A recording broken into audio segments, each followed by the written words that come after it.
I am so happy to be here with you all today and talk about a topic that, frankly, doesn't need too much by way of introduction.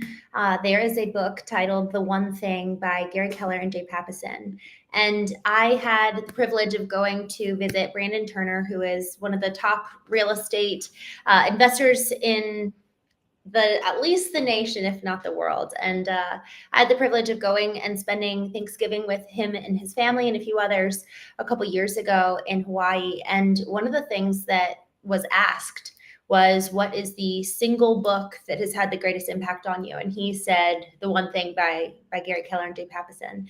And the book talks about this concept of effectively identifying the one thing in your life. What is the lead domino, so to say, that once you knock over that lead domino, it has the velocity to knock down the Eiffel Tower, literally. Like if you were to line up enough dominoes, the velocity of all of them traveling in force would have the strength to make that impact. And so that's the concept upon which this book is built. And so I've thought about that. I thought about that actually a lot shortly after our visit, and just really diving into what is the one thing. If there was anything in my life that I could change, what's that one thing?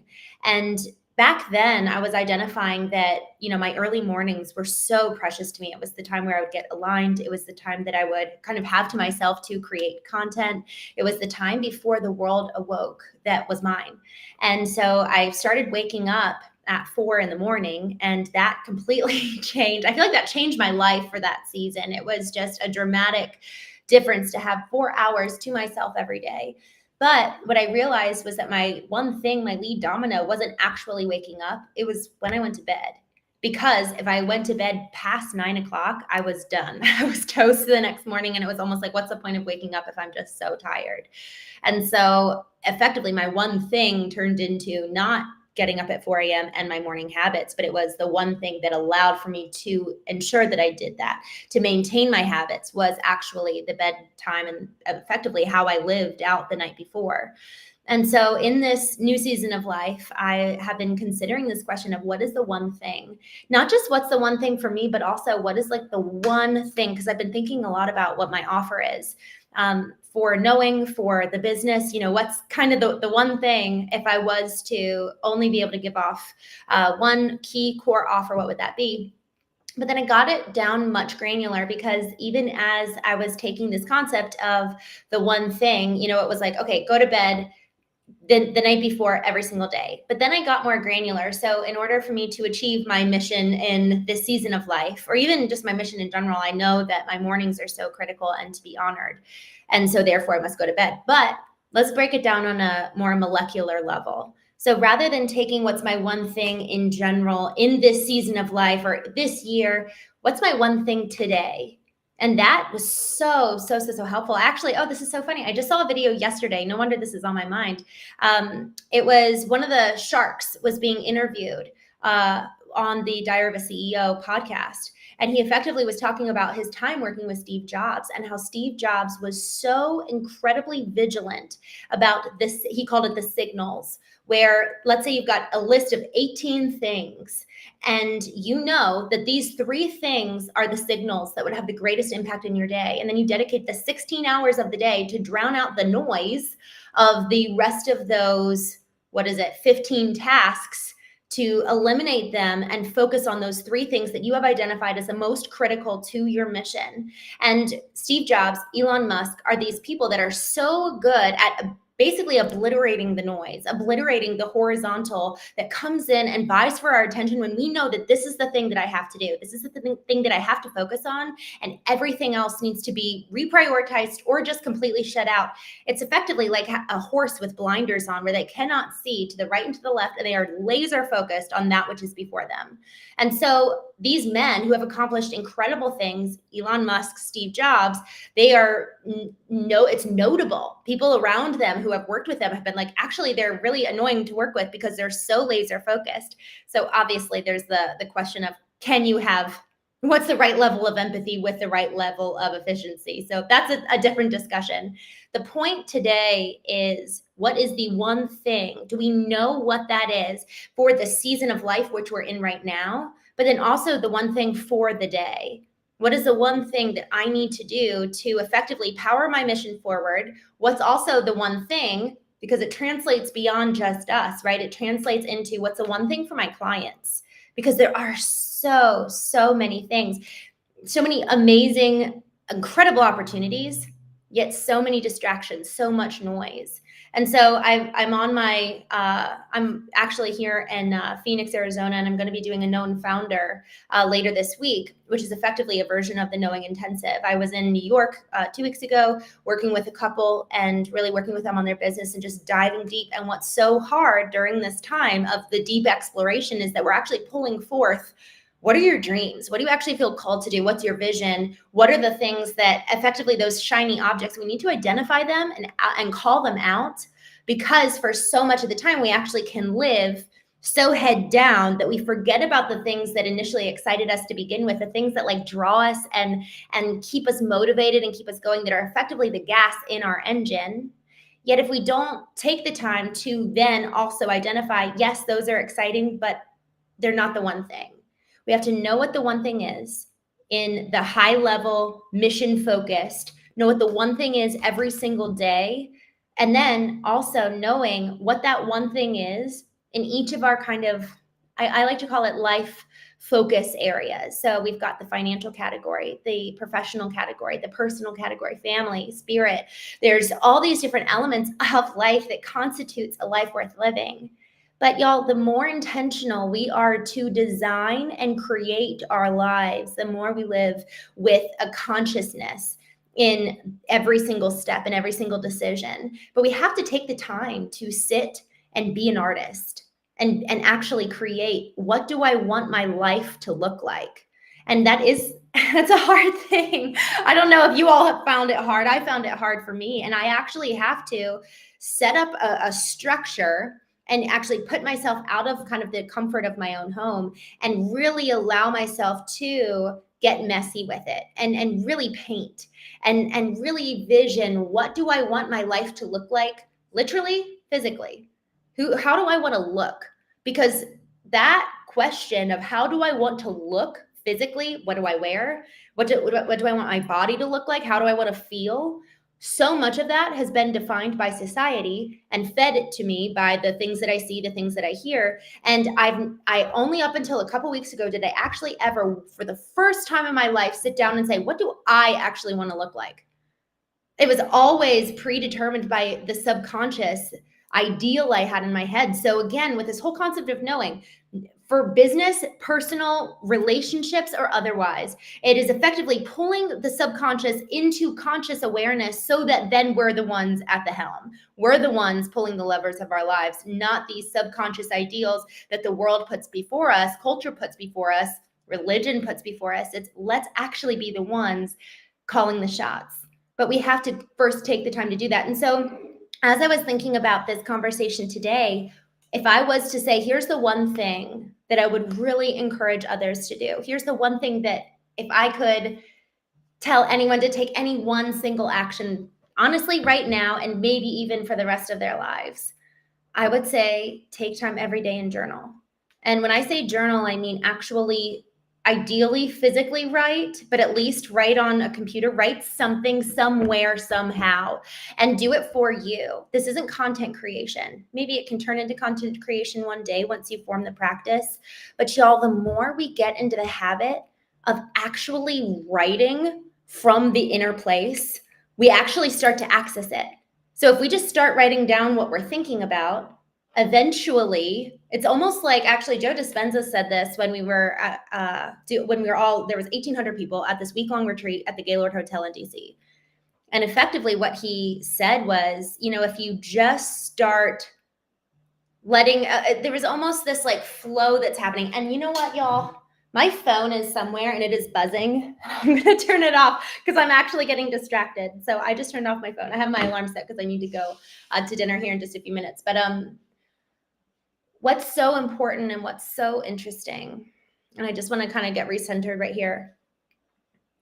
Y'all, this concept of journaling is that once we start with the flow, we will effectively allow for our subconscious to come forth. And there's a few prompts, let's say, that can help with that to really help us access the subconscious parts that maybe we don't normally.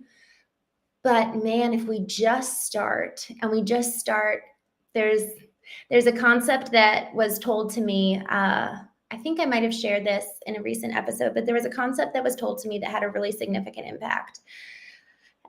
There's this verse in the Bible that talks about pouring out your soul before the Lord. And that was something I never did. It was something that I didn't even know the contents of my soul to then pour out. It was like, what does that even mean? And I feel, I even feel a little nervous talking about this. And I know I've said this a handful of times, but I do. I hate, oh gosh, there's something, even now as I'm talking about a biblical story, I feel a little funny in my stomach. I feel just this discomfort because it's so, I just have had so many experiences where the church was the place I wanted to like hide from the most when I probably needed what it was designed to be the most. And so I feel leery talking about it because there's just so much pain wrapped up in it.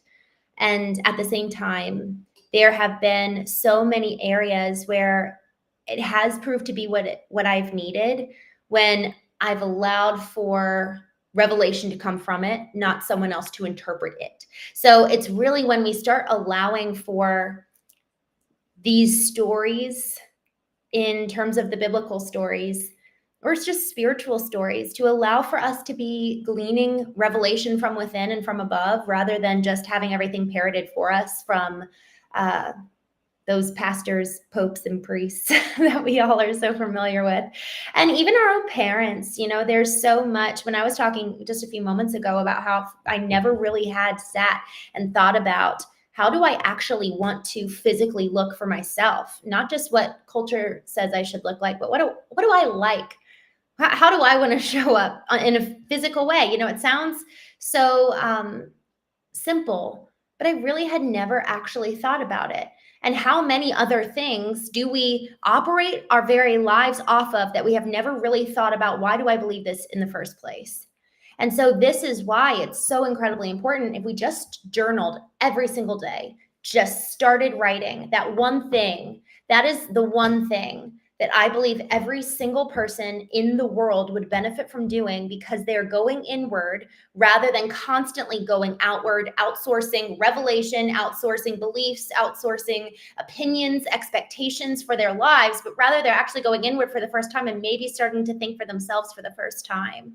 And y'all, that's scary, because what if I think something that my sister doesn't, and what happens when we have conflict or disagree? What does it actually mean and look like to have healthy contention and actually have ironing sharpening iron? We don't have an environment at least we don't have a digital environment that welcomes, I guess you could say, conversation where there's difference of opinions. It's not even contention. It's just a conversation where there's difference of opinions. So, but it starts with us going inward. It starts with us being radically responsible to know why we think or believe or feel, have the mindset that we do in the first place. So when we think about that one thing, that is what I would say to every single person. If you're not already, please take the time every day. It doesn't matter when, but please take the time to write and just pour out what's inside of you. Because once you then know what's inside of you, then you can begin to get to know yourself and say, oh, I didn't know I thought that. Or, oh, I didn't know I felt that way after all those years. That's what I think. And so, I've got these 21 days of vertical alignments that they're really meaningful to me, because they are effectively prompts that I've moved through and questions I've asked myself to really help to come to know, well, who am I and who do I want to be? We talk about this ideal, this version of effectively questioning everything that we think and want and believe. Y'all, it is so critical that we actually take the time to then analyze every single area of our life. I just saw Joe Ingram on Instagram. It's good to see you. Y'all, we need to be going inward to know who we are, so that then we actually have something to give. This whole culture of self-love is not the goal. The self-love culture that I'm talking about, which is saying no to everyone around you and putting up all the boundaries to keep people out. Maybe boundaries are needed, but the goal of knowing is first and chiefly love.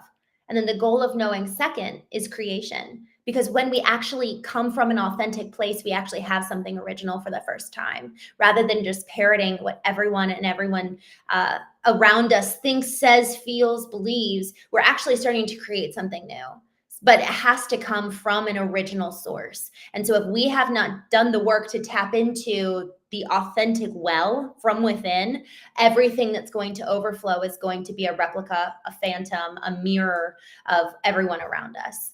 And so if you were to do one thing, that's what I would say. And frankly, I'd love to hear what you would say. What is the one thing in your life that has had the biggest impact that if you could give the rest of the world, here's the one thing you all should do? I'd love to hear what that is. Because y'all, we have this one life. We have this one shot that we know of. And so if we want to live it awake and live it consciously, what is the one thing that helps us live in such a way, even just now, being so grounded and so present, living awake? When I say that, it's like, even now, just taking a moment and listening, I can all of a sudden, by being present, I can hear the hum of the AC unit. Then I just heard a car rumble outside, and I just see the light reflecting on the trees outside, and there's a little hummingbird. But how much of life are we actually just moving too quickly? So this concept of journaling isn't just about going inward, but it's about being truly grounded and present in the moment to just take stock of what is. Because how often do we not remember what happened 2 hours ago because we're living so fast, and in the future, we're actually not even living in the now. Y'all, thank you so much for the encouragement that I get a lot of messages on a regular basis of just encouragement on the topics that we're discussing. When we talk about emotional intelligence and emotional health, it's sometimes so easy to dismiss it because it's frankly something I've dismissed my whole life. And I'm only now over the last few years really starting to honor it.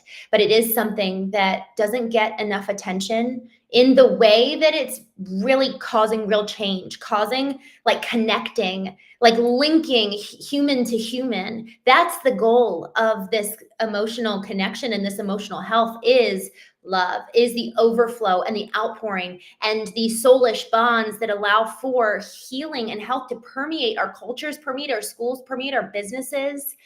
This is why we know. This is why we come to live in alignment with who we were created to be, so that we can thus create in the world around us and effectively be those images and image bearers of the divine who created us in the first place. So with that, I so appreciate you all. Joe said the realization that people can't see your vision, so they caution you on chasing it or call you crazy. Y'all, we can't live for everyone around us. We have to be living connected from within, so then we can create something that impacts the world around us and loves them so well and makes the change that we want to see. But the change has to be